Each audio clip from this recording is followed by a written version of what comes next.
The gunshot that killed Caroline James was meant for her brother, but she took the bullet anyway. And in that single moment of sacrifice, she became the only reason Cole Jenkins would ever consider opening his heart again. The Arizona Territory stretched out before him like a wound that refused to heal, all red dust and endless sky, reminding Cole of everything he had lost and everything he could never get back. It was 1882, and he had been riding for 3 days straight when he first saw the smoke rising from the homestead just outside the mining town of Tombstone. His horse, a steel gray gelding named Dust, had started favoring his left foreleg that morning, so Cole had no choice but to slow their pace and hope they could make it to town before nightfall. The smoke made him hesitate. Getting involved in other people's troubles had never served him well, and after Caroline's death 2 years ago in Kansas, he had made it his policy to keep moving, keep working, and keep everyone at arm's length. But something about the thin column of smoke, too controlled to be a wildfire but too persistent to be a simple cooking fire, made him turn Dust toward the source. What he found was a woman standing in front of a burning barn, a bucket in each hand, her face streaked with soot and determination. She was maybe 23 or 24, with dark hair pulled back in a braid that had come half undone, and she wore a simple cotton dress that had seen better days. But it was her eyes that caught him, green as spring grass, and filled with a fierce refusal to give up even though the barn was clearly beyond saving. "You planning to watch or help?" she called out when she spotted him, not bothering with pleasantries or explanations. Cole dismounted without a word, leading Dust to the water trough before grabbing another bucket. They worked in silence for the better part of an hour, throwing water on the flames until it became clear that the barn would burn itself out without spreading to the house or the other outbuildings. Finally, the woman dropped her bucket and sank down onto the ground, her shoulders slumping with exhaustion. "Thank you," she said, her voice rough from smoke. "I am Beatrice Ellis, and that barn represents about half my livelihood, so I appreciate you stopping to help a stranger." Cole nodded, keeping his distance. "Cole Jenkins, I was passing through." "Well, Cole Jenkins who was passing through, I owe you a meal at least. I've got stew on the stove that did not burn along with everything else." "That is not necessary." "Maybe not, but I am offering anyway." She stood up, brushing dirt from her skirt. "And your horse looks like he could use some rest and proper feed." Cole glanced at Dust, who was indeed looking worn down. "A meal then, and I will be on my way."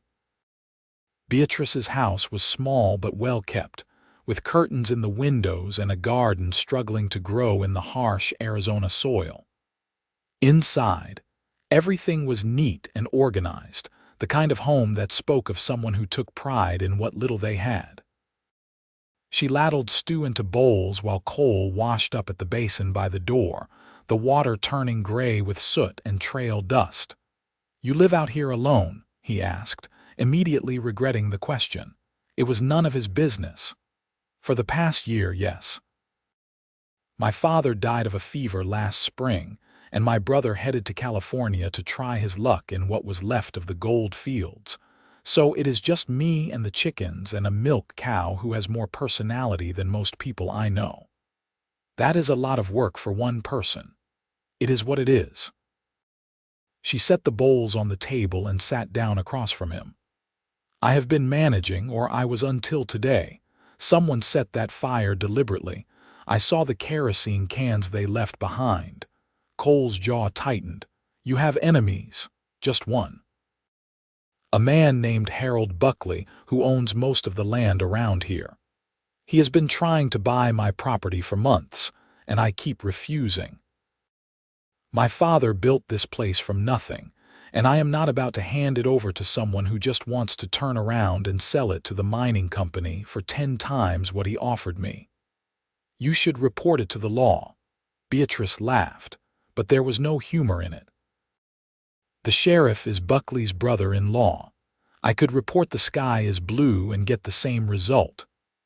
They ate in silence for a while, and Cole tried not to notice the way the lamplight caught in her hair, or how her eyes never stopped moving, always watching, always assessing.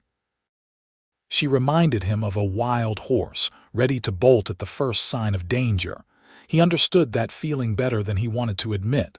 "Where are you headed?" Beatrice asked finally. "Bodie, California. There is ranch work there, or so I heard. That is a long way from here." "That is the idea." She studied him with those green eyes, and Cole felt uncomfortably exposed, as if she could see straight through all the walls he had built around himself. "You are running from something. I am riding toward something. There is a difference." "Is there?" She stood up and collected their empty bowls. "Well, regardless, it is nearly dark now and your horse needs rest. There is a lean-to outback where you can bed down if you want. It is not much, but it is dry and out of the wind." Cole should have refused. Every instinct told him to thank her for the meal, climb back on dust, and ride through the night if he had to. But his horse truly did need rest, and something about this woman with her burned barn and her determination made him hesitate. "Just for tonight," he said. "Just for tonight," she agreed. The lean-to was exactly as advertised, nothing more than a roof and 3 walls with some old hay piled in the corner.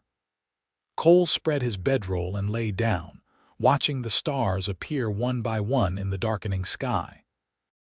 He could hear Beatrice moving around in the house, closing shutters and banking the fire. When everything went quiet, he finally allowed himself to close his eyes. He woke to the sound of breaking glass. Cole was on his feet with his revolver in his hand before he was fully conscious, his heart pounding as he ran toward the house. Through the window, he could see Beatrice backing away from 3 men who had forced their way inside. He did not think, just acted, kicking open the door with enough force to send it crashing against the wall. "Get out," he said, his voice low and dangerous. The 3 men turned, and Cole recognized the type immediately.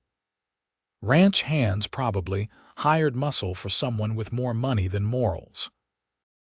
The biggest one, a man with a scar running down his left cheek, grinned. "This is not your business, stranger. The lady and us are just having a conversation about property values. The lady told you to leave. I am making it clear." Scarface took a step forward. "You are going to regret sticking your nose where it does not belong." What happened next was fast and brutal. Scarface reached for his gun, but Cole was faster, slamming the butt of his revolver into the man's temple and dropping him like a stone. The second man lunged and Cole sidestepped, using the momentum to throw him headfirst into the wall. The third man, younger than the others and clearly having second thoughts, raised his hands. "I am gone," he said, backing toward the door. This was not supposed to get violent. "Then you work for the wrong man," Cole said. "Take these 2 and tell Buckley that if he sends anyone else, they will not walk away."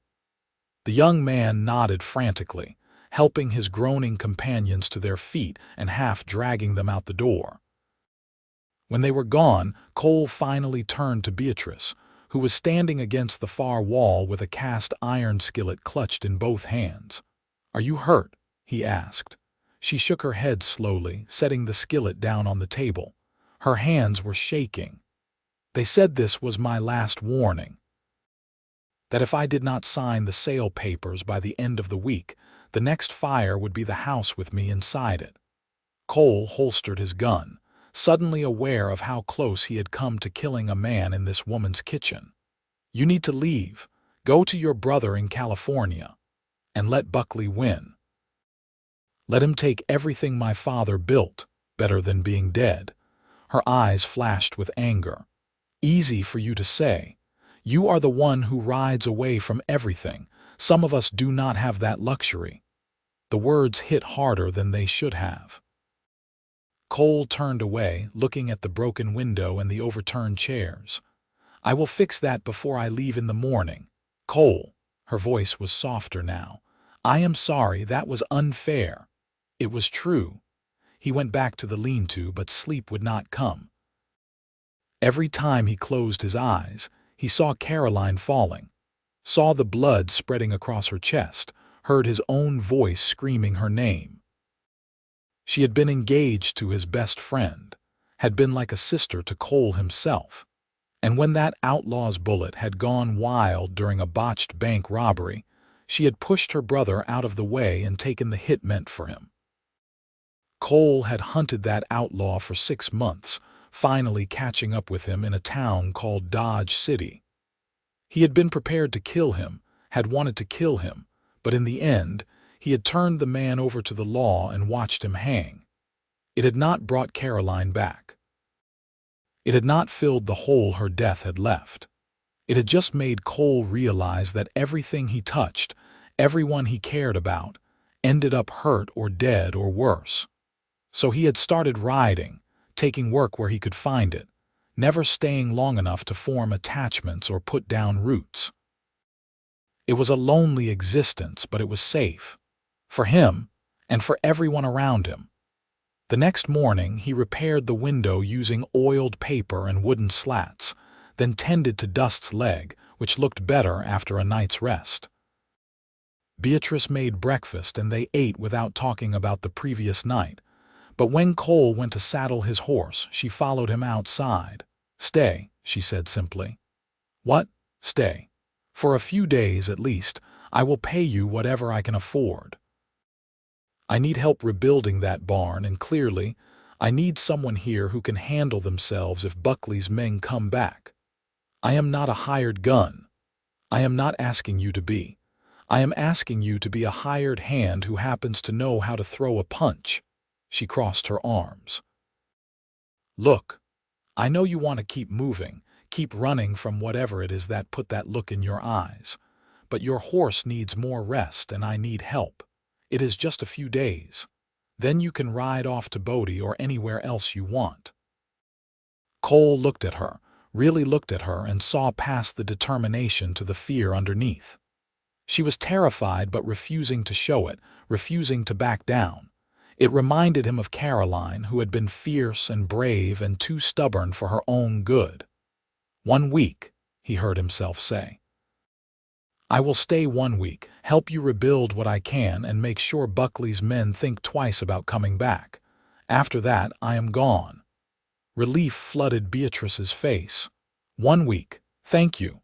The days fell into a rhythm. Cole worked on clearing the burned timbers from the barn while Beatrice tended to her chickens and garden. In the evenings, they ate together, and slowly, carefully, they began to talk. She told him about growing up in Arizona, about her father who had been a surveyor before he bought this land, about her brother who wrote letters full of broken dreams and empty promises. Cole found himself sharing things he had not spoken about in years. He told her about growing up in Texas, about learning to break horses on his family's ranch, about joining a cattle drive north when he was 18, and discovering he preferred the open trail to staying in one place.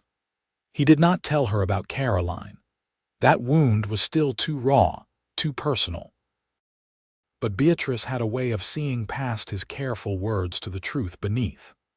On the 4th night, as they sat on her porch watching the sunset paint the desert in shades of orange and red, she said, "You lost someone." It was not a question. Cole's hands tightened on the tin cup of coffee he was holding. "What makes you say that? The way you look sometimes, like you are seeing something the rest of us cannot. The way you keep yourself apart, even when you are right here. I recognize it because I felt the same way after my father died. Like if I did not hold myself together just right, I would shatter into 1,000 pieces." Cole was quiet for a long moment. Then, slowly, he told her. About Caroline, about the bullet, about the 6 months he had spent hunting a man who was not even worth the effort. about how he had realized too late that revenge did not heal anything, it just made more wounds. "So now you keep moving," Beatrice said when he finished, "never staying long enough to care about anyone because caring means risking that kind of pain again.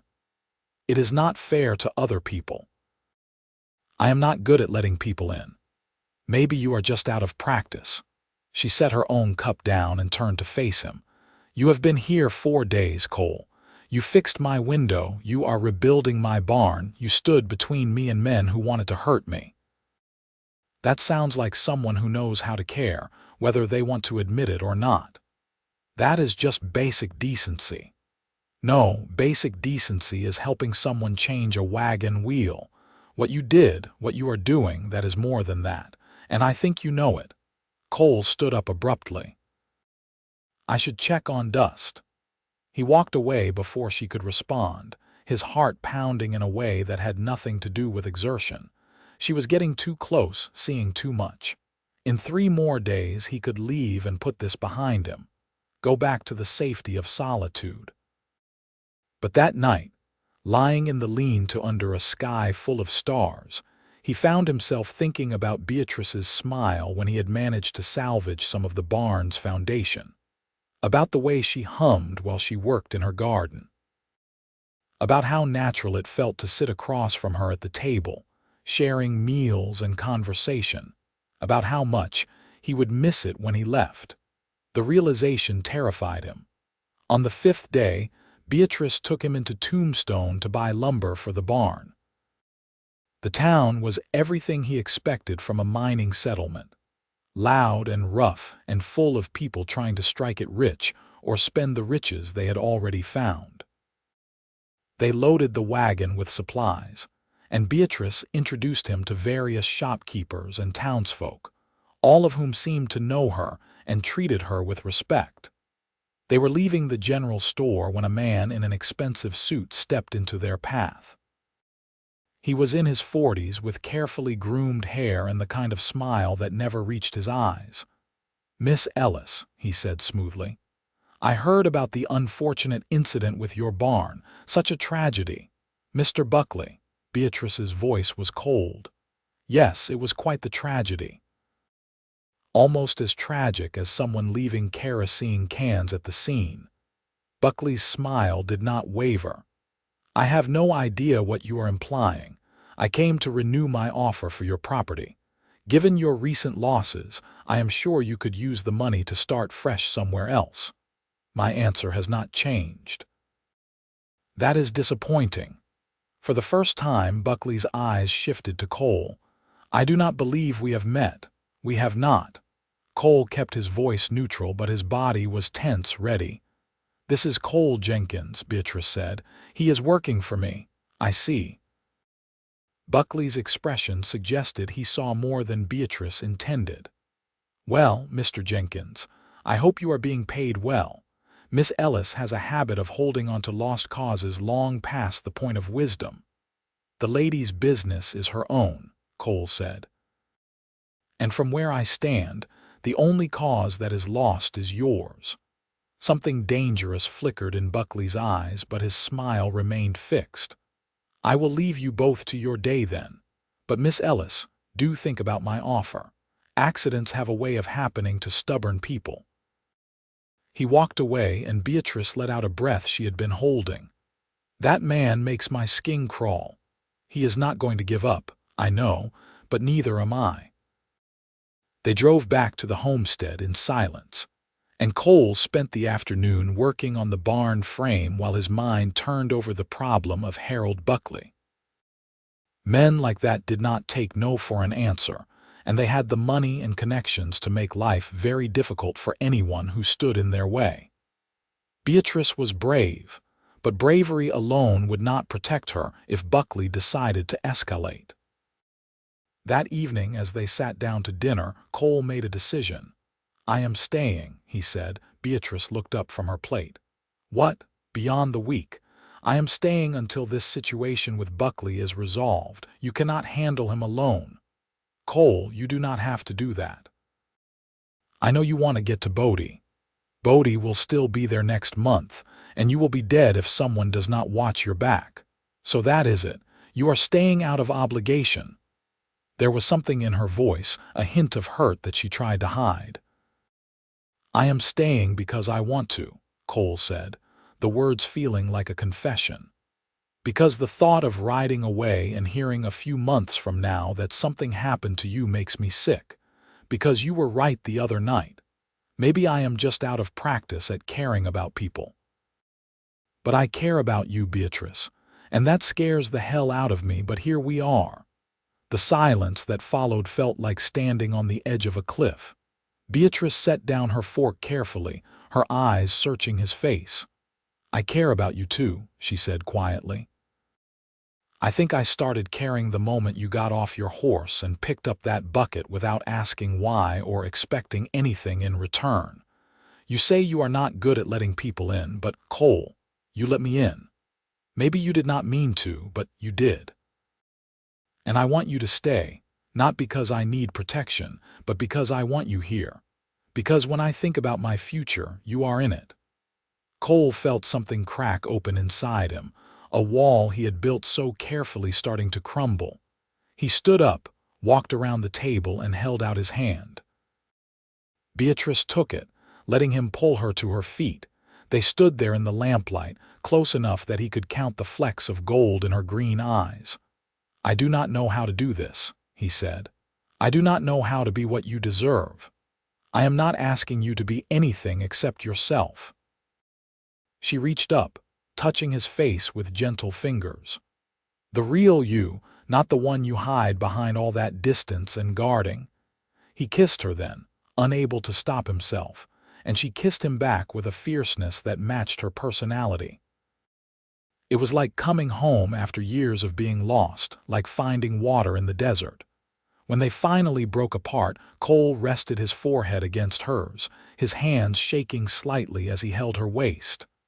"I am terrified of losing you," he whispered. "Then do not lose me. Stay, fight. Choose this, choose us. I am trying. That is all I ask." They stood there for a long time, holding each other in the quiet kitchen, and Cole felt something he had not felt since Caroline's death. He felt hope. The next 2 weeks passed in a blur of work and growing intimacy. Cole finished the barn frame and started on the roof, while Beatrice planted a new section of garden. In the evenings, they talked about everything and nothing, learning each other's stories and secrets. Cole told her about his family's ranch in Texas, about how he had left after a fight with his father over something he could not even remember now. Beatrice talked about her mother, who had died when she was 12, about how she had learned to be strong because there was no other choice. And slowly, carefully, Cole let his walls come down. He laughed at Beatrice's dry observations about her temperamental milk cow. He taught her how to shoot his revolver, standing behind her with his arms around her as he adjusted her aim. He kissed her in the barn and on the porch, and once in the middle of her kitchen when she was covered in flour from baking bread. He was falling in love, and for the first time since Caroline's death, he was not running from it, but Harold Buckley had not forgotten about them. It was a Sunday morning when the riders came. 6 men on horseback led by Buckley himself. Cole was checking the fence line behind the house when he heard Beatrice shout his name. He ran back to find her standing in front of the house, Buckley and his men blocking her path to the door. "Miss Ellis," Buckley was saying as Cole approached, "I have come with a final offer, $500 for the property, papers to be signed today." "And I have a final answer," Beatrice said. "No," Buckley's expression hardened. "You are making a mistake." "The only mistake I made was being polite about telling you to go to hell." She saw Cole coming and relief flickered across her face. "Now I think it is time you and your men left my property." "Our property," Buckley corrected, "or it will be once you are gone." Cole stepped up beside Beatrice, his hand resting on his gun. "She told you to leave, Jenkins." Buckley's voice was cold. I should have known you were more than just a hired hand. Tell me, what is Miss Ellis paying you? I will double it, triple it. All you have to do is ride away and let nature take its course. Nature, meaning you burning her out or worse. Meaning the inevitable. This land is wasted on a woman alone. I am offering her a fair price for what amounts to a few acres of dirt and a house that is falling apart. My father built this house, Beatrice said, her voice shaking with anger. He died defending this land from men like you who think they can take whatever they want. I am not leaving. Buckley sighed as if dealing with an unreasonable child. Very well. Then you leave me no choice. He looked at his men. Burn it, all of it. The house, the barn, everything.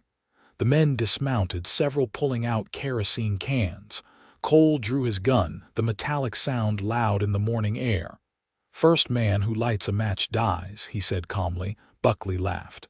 You are one man against 6. Are you really prepared to die for a woman you have known less than a month? Are you prepared to die trying to steal her land? Cole countered. Because I promise you, Buckley, if shooting starts, you are the first one I aim for. For a long moment, everyone was frozen in a tableau of tension. Then Beatrice stepped forward, putting herself slightly in front of Cole. Mr. Buckley, she said, her voice steady now. I know you bribed the sheriff and half the town council. I know you think you are untouchable. But I also know that you sent men to intimidate me, that you burned my barn, that you have been trying to force me off my land for months. And I kept a record of all of it. Dates, times, witnesses. I sent copies to the territorial governor's office in Prescott last week. Buckley's face went white. You are lying. Am I? Are you willing to bet your political ambitions on it? Because I know you are planning to run for territorial legislature next year. How do you think it would look if word got out that you have been terrorizing a woman on her own land? Cole felt a surge of admiration for Beatrice's courage and cleverness. She had been planning this, building her case while appearing defenseless. Buckley seemed to realize he had underestimated her, and his expression shifted from confidence to calculation. You are bluffing, he said, but there was uncertainty in his voice now. Then call my bluff, burn my house down, see what happens when federal marshals start asking questions. Beatrice crossed her arms. Or you could leave right now, withdraw your offer, and pray that I do not decide to pursue charges for what you have already done. The silence stretched out. Finally, Buckley jerked his head at his men. Mount up, we are leaving. What about the property? One of the men asked. Forget the property, it is not worth the trouble. Buckley climbed back onto his horse, his face tight with suppressed rage. He looked down at Beatrice and Cole. You have made powerful enemies today, and you have learned not to underestimate stubborn women, Beatrice replied. Now get off my land. They watched the riders disappear in a cloud of dust. When they were gone, Cole turned to Beatrice, who was trembling slightly now that the confrontation was over. Did you really send letters to the governor? He asked. Yes. I might have exaggerated their importance slightly, but the facts are all true. I have been documenting everything since the barn burned. She let out a shaky laugh. I was not sure it would work. You were incredible. Cole pulled her into his arms, holding her tight and terrifying. Remind me never to get on your bad side. She laughed against his chest, then pulled back to look at him. You would have shot him. If they had lit those matches, you would have started a gunfight knowing you were outnumbered. Yes. That was stupid and brave, and I cannot decide if I want to kiss you or hit you. Kiss me, Cole suggested. Definitely kiss me. She did, and it was different from their previous kisses, deeper and more desperate, full of the fear and relief of the moment they had just survived. When they finally broke apart, Cole rested his chin on top of her head. We need to make sure Buckley does not come back, he said. Your letters might keep him away for a while, but men like him do not forget. I know. But I was thinking, maybe it is time to stop being so isolated out here. There are other homesteaders in the area, people who are probably dealing with the same pressure from Buckley. If we banded together, looked out for each other, we would be stronger. That is a good idea. We could ride out tomorrow, start talking to people. Beatrice repeated, smiling. I like the sound of that. Over the next month, they did exactly that. Cole and Beatrice rode to neighboring homesteads, talking to families who had similar stories of intimidation and threats from Buckley's men. They organized meetings, formed a cooperative agreement to help each other with work and defense, and sent a collective letter to the territorial authorities detailing Buckley's activities. The response was better than they hoped. A federal marshal came to Tombstone to investigate, and while Buckley was too well connected to face serious charges, the scrutiny was enough to make him back off. He sold his holdings in the area and moved to Tucson, and the harassment stopped. Through it all, Cole and Beatrice grew closer. They worked side by side, rebuilding not just the barn but her entire homestead. Cole taught her how to repair fences and break ground for planting. She taught him how to make preserves and manage chickens that seemed determined to roost anywhere except where they were supposed to. And at night, sitting on the porch or lying in each other's arms, they talked about the future. About expanding the property, about maybe raising cattle or horses, about building a life together in this harsh, beautiful land. One evening, as the summer heat was finally breaking into the cooler temperatures of autumn, Cole found himself thinking about Caroline. Not with the gut-wrenching pain that had haunted him for 2 years, but with a gentle sadness and gratitude.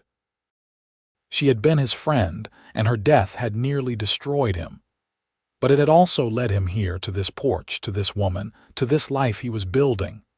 "What are you thinking about?" Beatrice asked, leaning against his shoulder. "How strange life is. How you can lose everything and find something new without even meaning to." "Are you talking about me or the cow?" He laughed, a real laugh that came from somewhere deep and genuine. "You, definitely you. Good answer." She was quiet for a moment. "Cole, I need to ask you something, and I want you to be honest, always. Do you ever regret staying?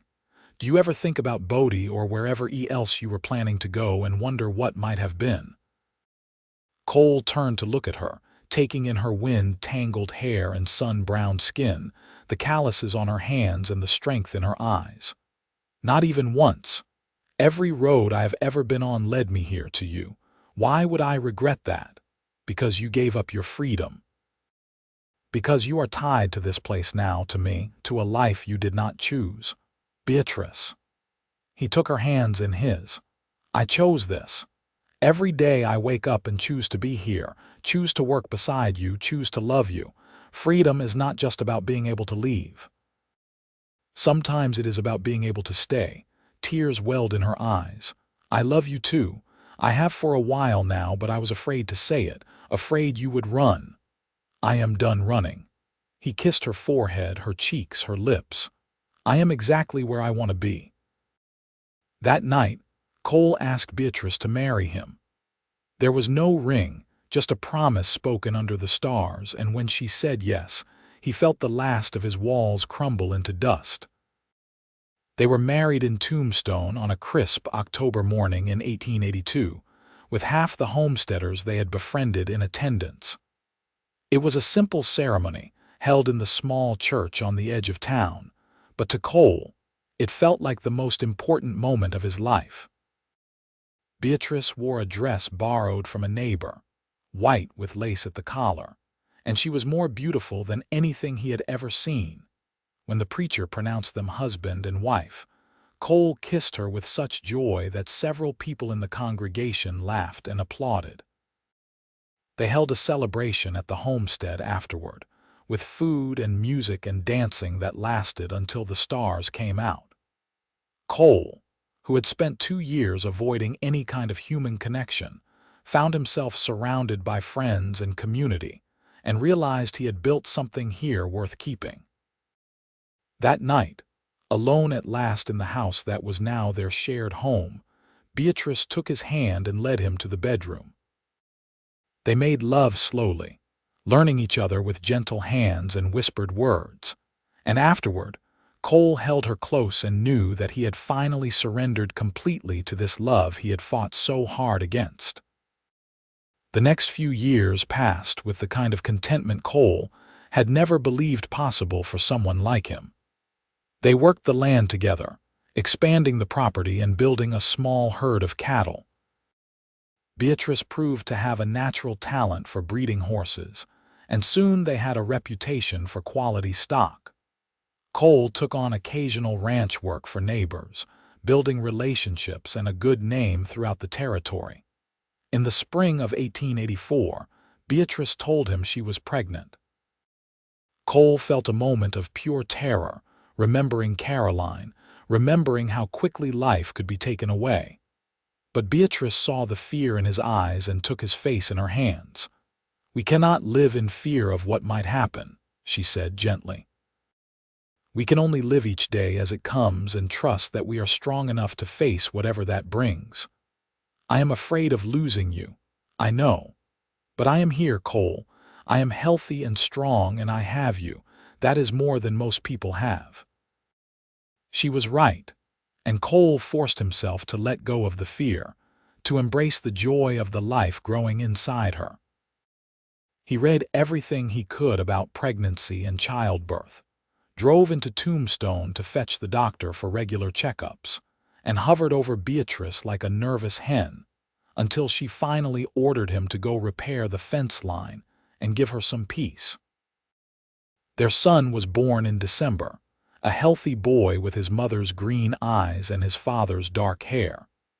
They named him Samuel, after Beatrice's father, and Cole held his son for the first time with tears streaming down his face. This tiny, perfect creature represented everything he had been afraid to want, everything he thought he did not deserve. And yet here Samuel was, real and warm and already gripping Cole's finger with surprising strength. "You are going to be a wonderful father," Beatrice said from the bed, exhausted but radiant. "I am going to try." And he did. Cole threw himself into fatherhood with the same intensity he brought to everything else, learning to change diapers and soothe a crying baby, to function on broken sleep and find joy in the smallest milestones. Watching Samuel grow and learn filled him with a fierce protective love that made his earlier walls seem like distant memories. 2 years later, their daughter was born, a tiny girl with lungs that could wake the dead and a personality to match. They named her Caroline, and when Beatrice suggested it, Cole had cried. It felt right, honoring his lost friend while celebrating this new life.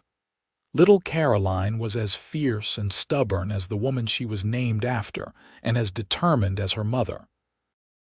Life settled into a rhythm of work and family, of seasons passing and children growing. Cole taught Samuel to ride when the boy was barely old enough to walk, and later showed him how to gentle a horse with patience instead of force. Beatrice taught Caroline to read and tend the garden, though the girl was more interested in following her brother around and getting into mischief. They had hard times too. A drought in 1886 nearly wiped out their cattle, and they had to take loans to make it through. Beatrice's brother finally came back from California, broken and drunk, and they spent months helping him get sober and find his feet again. There were illnesses and accidents, arguments and exhaustion, all the normal struggles of building a life. But through it all, Cole and Beatrice held onto each other. They had learned early that their love was the foundation everything else was built on, and they protected it fiercely. They made time for each other, even when the children were small and demanding. They talked through problems instead of letting resentment fester. They chose each other, over and over again, the way Cole had promised they would, On their 10th wedding anniversary in 1892, Cole woke before dawn and slipped out of bed, careful not to wake Beatrice. He walked out to the porch and looked at the land they had built together. The house had been expanded twice now, with a proper bedroom for each child and a parlor where Beatrice hosted the women's cooperative meetings. The barn stood solid and strong, filled with horses and cattle. The garden flourished, providing food for their table and trade with neighbors. And beyond it all, the Arizona desert stretched out in shades of red and gold, wild and beautiful and home. He heard the door open behind him and turned to find Beatrice, wrapped in a shawl against the morning chill. "Could not sleep?" she asked, coming to stand beside him. "Just thinking." "About what?" "About how different my life would have been if dust had not been favoring his leg that day. If I had ridden past your burning barn instead of stopping. About all the choices and chances that led me here. And I am grateful for every single one." He pulled her close, wrapping his arms around her from behind. 10 years ago, I was convinced I did not deserve happiness, that I was meant to be alone. You showed me I was wrong. You showed yourself, Cole. I just gave you a reason to try. She leaned back against him. "Do you know what I was thinking about this morning?" "What?"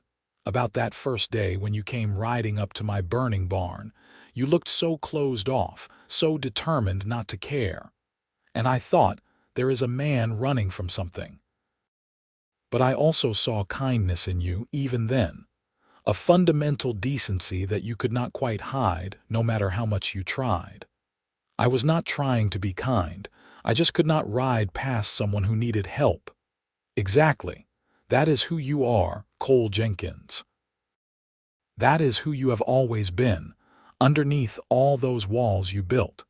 And I am so grateful that you let me see it, that you trusted me enough to surrender to this." Cole turned her in his arms so they were face to face. In the growing light, he could see the fine lines around her eyes, the silver threads starting to show in her dark hair. She was 10 years older than the woman who had stood in front of a burning barn, and more beautiful for every one of those years. "I love you," he said. "More now than I did the day we married. More than I thought it was possible to love anyone. I love you too, even when you hover like a nervous hen when I am pregnant. You said you would not bring that up again." "I lied." She grinned, then sobered. "Cole, I want you to know something. You have made me happier than I ever dreamed I could be. This life we have built, this family, it is everything I ever wanted. I hope you feel the same way." "I do. God, Beatrice, I do." They stood there together as the sun rose over the desert, painting the sky in shades of pink and orange. Inside the house, they could hear the children starting to wake, Samuel's voice calling for his mother, Caroline's laugh echoing through the halls. It was time to start another day, another chapter in the life they were building together. But for just a moment longer, Cole held his wife and marveled at how far he had come. From a man who guarded his heart so fiercely that he could not let anyone in, to a husband and father who had learned that surrendering to love was not weakness. It was the bravest thing he had ever done. The years continued to pass, bringing new joys and challenges. Samuel grew into a young man who shared his father's quiet strength and his mother's determination. He took over more of the ranch work, showing a natural talent for breeding and training horses. Caroline became a force of nature, teaching herself to read law books borrowed from the town lawyer and declaring her intention to become Arizona's first female attorney. "You know that is probably not possible, right?" Cole said one evening when she announced this plan at dinner. Caroline, 13 years old and fearless, just looked at him with Beatrice's green eyes. "People probably told Mother it was not possible to run this ranch alone. They told you it was not possible to stand up to Harold Buckley. Since when do we listen to people who say something cannot be done?" Cole and Beatrice exchanged glances, trying not to smile. "Fair point," Cole admitted. Besides, Caroline continued, it is 1895. Women are getting the vote in some states. Things are changing. She has you there, Beatrice said to Cole. I am aware I am outnumbered in my own house. And do not forget it, Caroline said cheerfully, earning a laugh from everyone at the table.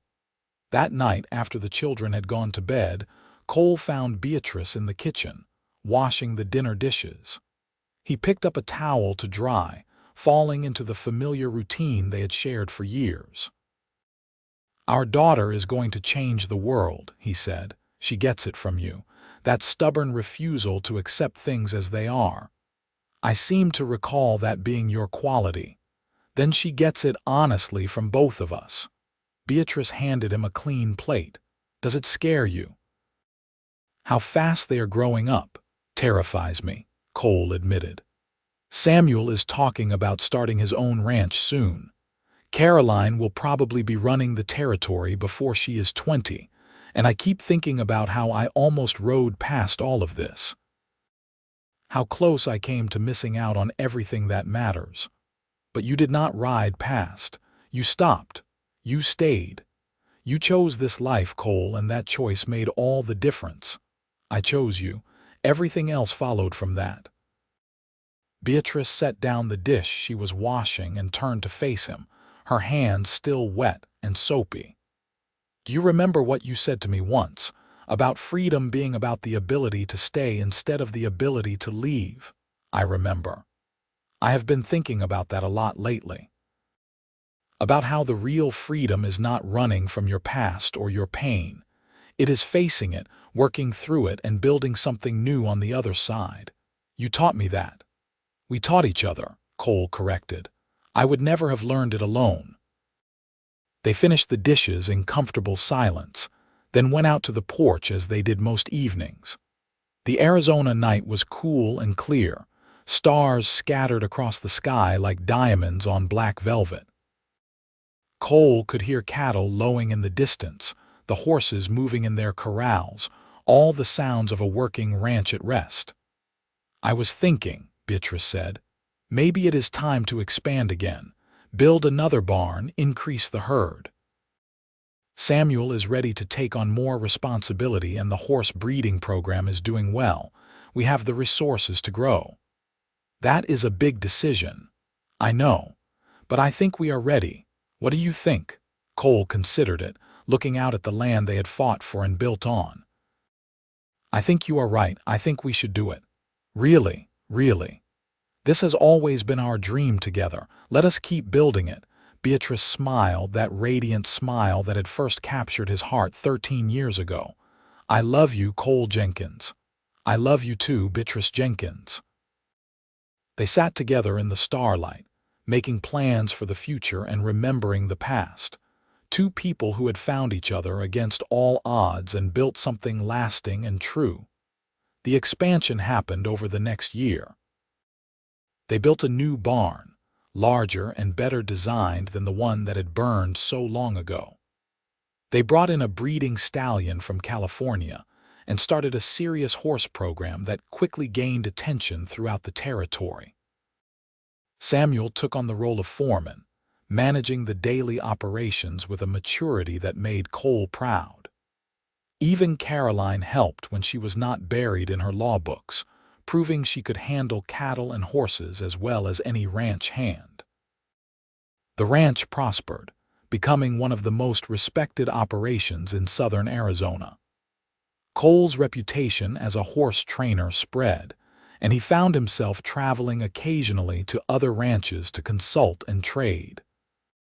But he never stayed away long, always eager to return to Beatrice and the life they had built together.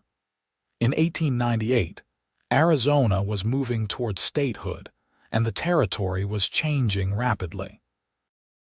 The wild, lawless days were fading into memory, replaced by established towns, railroads, and legitimate government. Cole sometimes felt like he was watching the end of an era, the West he had known transforming into something more civilized and structured. But some things remained constant. His love for Beatrice, deeper and stronger with each passing year. His pride in his children, both of them forging their own paths. His connection to this land, earned through sweat and struggle and choice. Samuel married a girl from Tombstone when he was 22, a smart, capable woman named Margaret who fit into the ranch family as if she had always been there. They built a house on the eastern section of the property, and when their first child was born, Cole became a grandfather. Holding his grandson for the first time, Cole felt the circle of life completing itself in the most profound way. Caroline did indeed become a lawyer, one of the first women to practice law in Arizona, when it achieved statehood in 1912. She fought for women's rights, for fair treatment of homesteaders, for justice in cases that bigger lawyers would not touch. She never married, declaring that she was married to her work, and Cole supported her choice even as he sometimes worried about her being alone.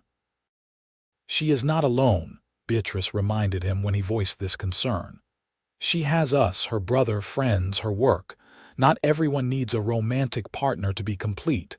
I know, I just want her to be happy. She is happy, look at her." And when Cole did look, really look, he saw that Beatrice was right. Caroline was vibrant and fulfilled, fighting for causes she believed in, making a real difference in the world. She had chosen her path as surely as Cole had chosen his, and it was equally valid. The years continued their march, bringing joy and sorrow in equal measure. Beatrice's brother died in 1914, sober and grateful for the second chance his sister had given him. Friends and neighbors passed, a generation slowly giving way to the next. The ranch adapted to new technologies, automobiles appearing alongside horses, electric lights replacing lanterns. Through it all, Cole and Beatrice held their center. They celebrated their 30th anniversary in 1912, surrounded by children and grandchildren, friends and neighbors. At 65, Cole was still strong and capable, though his hair had gone completely gray and his joints ached in cold weather. Beatrice, at 63, had lines etched deep in her face, but her eyes were as sharp and green as ever, and her spirit remained undimmed. 30 years, Cole said as they danced slowly to music played by Samuel on his fiddle. "When I stopped at your burning barn, I never imagined this." "What did you imagine?" "Nothing. That was the problem. I thought my life was essentially over, that I would just drift until I died. I could not see any future worth having. And now I cannot imagine having lived any other way. Every good thing in my life came from the moment I decided to stay. You showed me that walls are not protection, they are prisons. And surrendering to love, really surrendering to it, is not weakness. It is the only thing that makes us strong." Beatrice laid her head on his shoulder as they swayed to the music. "You know what I think about sometimes? How close we both came to losing everything. If you had ridden past, if I had given up and sold to Buckley, if either of us had been just a little less stubborn or brave, we would have missed all of this.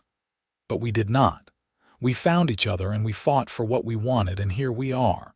"Here we are," she agreed.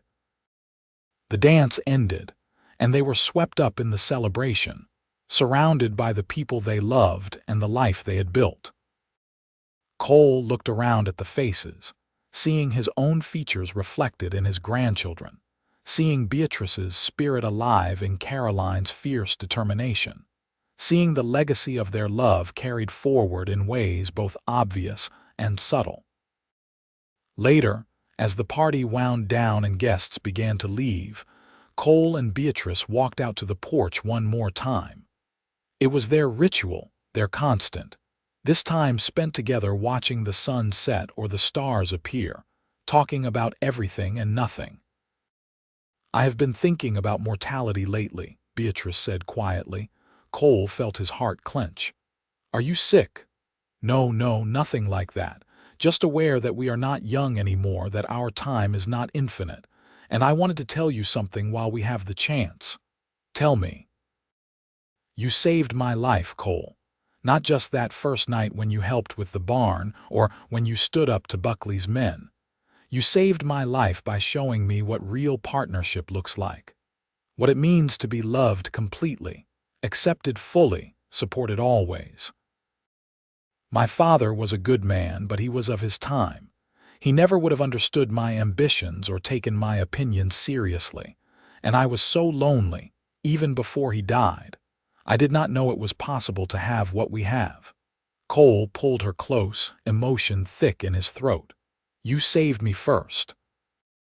I was dead inside, just a shell walking around pretending to be alive. You saw past all my defenses to the man I used to be, the man I could be again.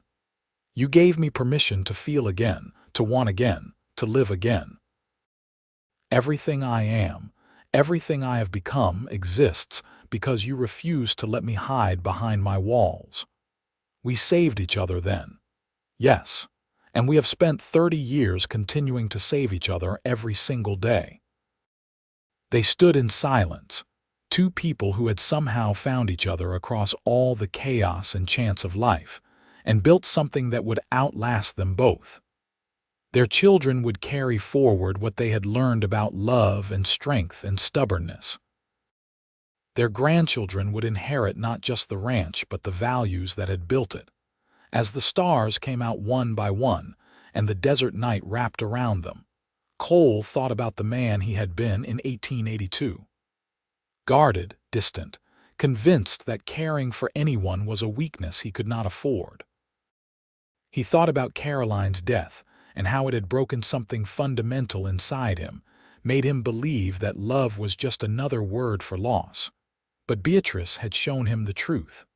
Love was not loss. Love was the opposite of loss. It was the thing that gave meaning to the time you had, that made the risk worth taking, that transformed mere existence into actual living. Yes, love meant you could be hurt. Yes, it meant you were vulnerable. But it also meant you were alive in the deepest, truest sense of the word. He had been so afraid of surrendering to that love, so convinced that his walls were necessary protection. But walls cut both ways. They kept pain out, but they also kept joy out. They kept loss out, but they also kept connection out. And in the end, what had his walls actually protected? Nothing but emptiness. Surrendering to Beatrice's love had not made him weaker. It had made him stronger, braver, more fully himself than he had ever been. She had not diminished him by demanding access to his heart. She had expanded him, showing him depths of feeling and capability he never knew existed. "What are you thinking about?" Beatrice asked, her voice soft in the darkness. "About walls and surrender. About how the bravest thing I ever did was let you in. The bravest thing you did was let yourself out. The walls were not just keeping me out, Cole. They were keeping you in. You were your own prisoner. And you were the key. No, I was just the person who convinced you to use the key you already had. The choice was always yours." She was right, Cole realized. It had always been his choice.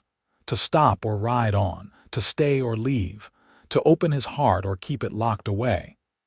Beatrice had offered him the chance, but he had to choose to take it. And every day since, he had continued to choose her, choose them, choose this life. That choice had made all the difference. The years after their 30th anniversary passed more quickly than Cole would have liked, but they were good years, full of the richness that comes from a life well lived. Samuel expanded the ranch further, building a horse breeding operation that was known throughout the Southwest. Caroline's legal practice thrived, and she became a respected voice in Arizona politics, fighting for progressive causes with the same determination she had shown as a child. More grandchildren arrived, and then great-grandchildren, filling the ranch with noise and laughter and the endless energy of youth. Cole taught them to ride, just as he had taught their parents, passing down skills and stories, making sure they understood the history of this place and what it had cost to build. Beatrice remained his constant companion through it all. They still took their evening walks, still sat on the porch watching the sunset, still talked about dreams and memories and everything in between. Her health remained good, though she moved a bit slower now, and Cole found himself grateful for every additional day they were granted. On Cole's 75th birthday in 1922, the entire family gathered for a celebration. There were over 30 people present, all connected to Cole and Beatrice through blood or friendship, all part of the extended family they had created. As Cole looked around at the gathering, he felt a profound sense of completion. This was his legacy, not just the ranch or the land, but these people, these relationships, this web of love and connection that stretched out in all directions. Samuel stood to make a toast, raising his glass. To my father, who taught me that strength is not about being hard or closed off. It is about being open enough to let people in, brave enough to be vulnerable, wise enough to know that the things worth having are the things you choose to fight for every single day. Dad, you have given us all an example of what it means to live with integrity and love with your whole heart. We are all better because you stopped at a burning barn 40 years ago and decided to stay. There was laughter and applause, and Cole felt his eyes sting with tears. He looked at Beatrice, who was crying openly, and reached for her hand. "I should say something," he said to the gathered family. "Then say it, Grandpa," Caroline called out, her voice as strong and confident as ever. Cole stood slowly, his joints protesting, but once he was upright, he felt the strength that had carried him through 75 years. "When I was 33 years old," he began, "I was convinced my life was over in any meaningful sense. I had lost someone I cared about, and I decided the solution was to never care again. I became a man of walls and distance, keeping everyone and everything at arm's length, and I thought that was strength. I thought that was survival. But then, I met a woman standing in front of a burning barn, refusing to give up even though the fight seemed hopeless. And she showed me that real strength is not about walls. It is about being brave enough to tear them down. It is about surrendering to love instead of fighting against it. Beatrice, you have been my partner, my friend, my love, my everything for 40 years. You saw past my walls when I did not want to be seen. You refused to let me hide when hiding would have been easier. You demanded that I show up, not just physically but emotionally, and you showed me that surrender is not defeat. Sometimes it is the only way to win. And to all of you, our children and grandchildren and great-grandchildren, I want you to know that the life you see here, this ranch and this family, it exists because two stubborn people refused to give up. On their land, on each other, on the idea that love is worth fighting for. Remember that. When things get hard, when you are scared, when putting up walls seems like the easiest option, remember that the bravest thing you can do is stay open, stay vulnerable, stay willing to fight for what matters. That is my legacy to you, not the ranch, though you are welcome to it. Not the money or the land or any material thing, but the knowledge that love, real love, the kind you choose every single day, is the only thing that makes life worth living. He sat down to applause and tears, and Beatrice leaned over to kiss his cheek. "That was beautiful," she whispered. It was true. They stayed late into the night, celebrating and remembering, telling stories and making new memories. And when everyone finally left and Cole and Beatrice were alone again, they walked out to their porch one more time. 40 years, Cole said, the same words he had spoken 10 years earlier. It does not seem possible. And yet here we are. And yet here we are. They stood together in the darkness, two people who had somehow managed to build something extraordinary out of tragedy and chance. Cole thought about the scared, damaged man he had been, riding aimlessly through the Arizona territory with no destination and no hope. He thought about the moment he had chosen to stop, to help, to stay. That single choice, made in a heartbeat, had changed absolutely everything. "I would do it all again," he said suddenly. "Every moment, every choice, every hard decision, I would do it all exactly the same. Even the scary parts, especially the scary parts, because they led me here to you, to this life. And I would walk through fire for this." "You did walk through fire, Cole. We both did. And we came out stronger." She was right. The fire of Caroline's death, the fire of Beatrice's burning barn, the fire of standing up to Buckley and all the other challenges they had faced. They had walked through all of it together and emerged not unscathed but unbroken. That was the secret, Cole realized. Not that love protected you from pain or loss or hardship. It did not. But it gave you a reason to endure those things, a reason to keep going when giving up would be easier. It transformed suffering from something meaningless into something that could be borne, because you were not bearing it alone. He had spent 2 years after Caroline's death trying to avoid pain by avoiding connection. And all he had achieved was a different kind of suffering, one that was emptier and more hopeless than grief. Because at least grief meant you had loved someone enough to miss them. His self-imposed isolation had just meant he was alone, but Beatrice had shown him a different way. She had shown him that you could acknowledge the risk, understand the potential for loss, and choose to love anyway. Not because you were foolish or naive, but because the alternative was not really living at all. "Thank you," he said quietly. "For what?" "For not letting me ride away. For seeing something in me worth fighting for being patient while I learned how to let my walls down, for 40 years of partnership and love and everything that comes with it. You would have done the same for me." Yes, because that is what love is, not just the feeling but the choice. The decision to show up, to fight, to stay, to keep choosing each other no matter what. And we did. We are, we will, always. They stood together under the Arizona stars. A cowboy who had learned to surrender, and a woman who had taught him how. Both of them looking forward to whatever time they had left and grateful for every moment already shared. The final years of their life together were gentle ones. Cole's health began to decline slowly, his body finally showing the accumulated wear of decades of hard work. Beatrice developed arthritis that made her hands stiff and painful, but she refused to stop her daily routines, insisting that staying active was the only thing keeping her going. They adjusted their lives to match their changing capabilities. Samuel took over most of the ranch management, and they moved into a smaller house built closer to his, making it easier for family to help when needed.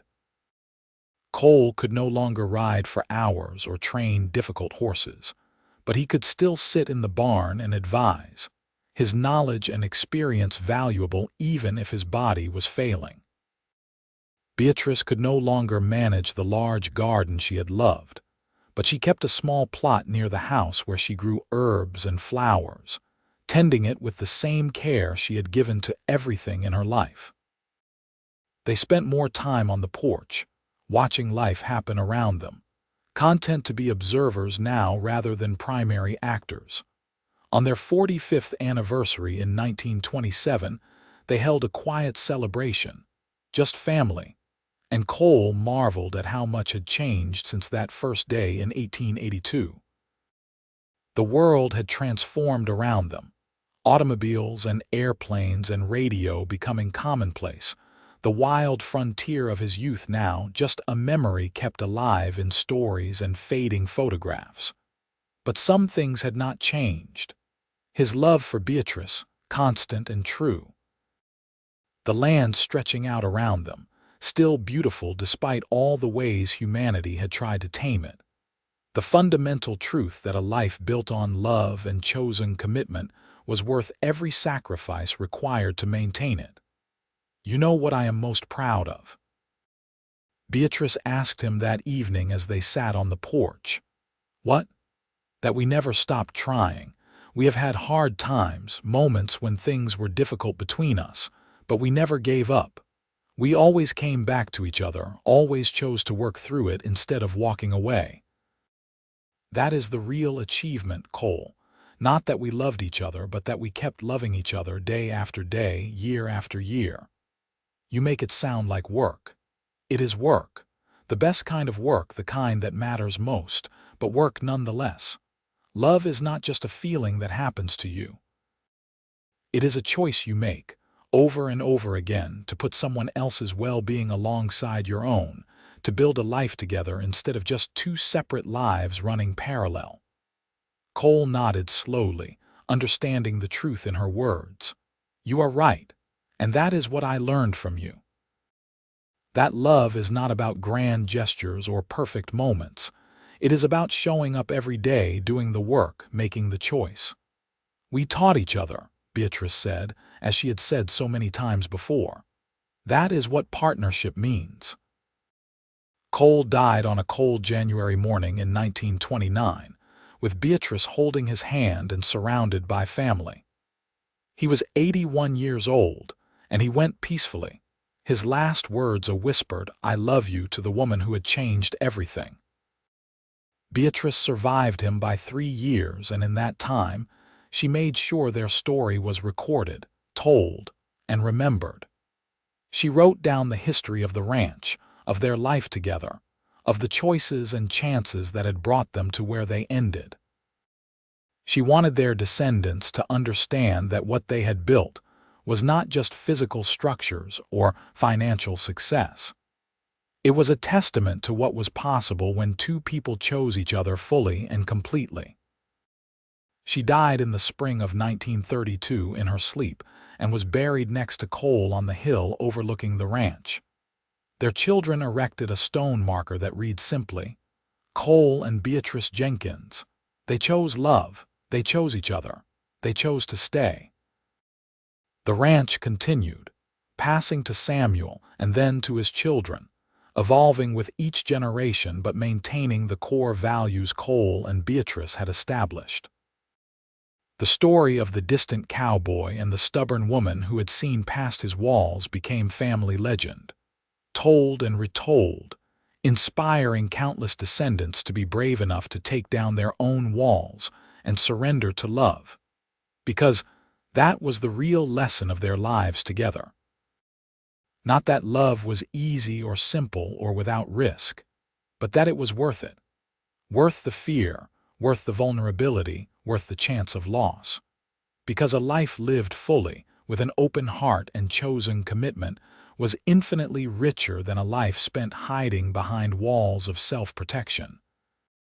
Cole Jenkins had been guarded and distant, convinced that keeping people out was the only way to survive. But Beatrice Ellis had seen past his walls to the man underneath, and she had refused to accept his isolation.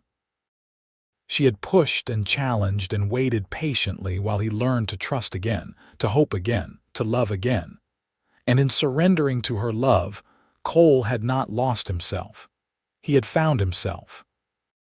Had discovered that the man he was meant to be was not the isolated drifter but the partner, the father, the grandfather, the builder of legacy and love.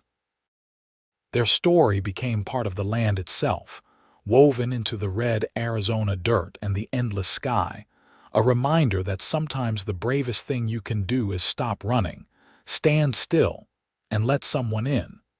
That surrender is not always defeat. Sometimes it is the only way to truly win. And on the hill where they were buried, with the ranch spread out below and the desert stretching to the horizon, their legacy lived on. In the children and grandchildren who carried their names and their values. In the land they had fought for and built on. In the story of two people who had found each other against all odds and proved that love, real lasting love, was worth every wall that had to come down. The cowboy had surrendered to her love, And in that surrender, he had found everything that mattered.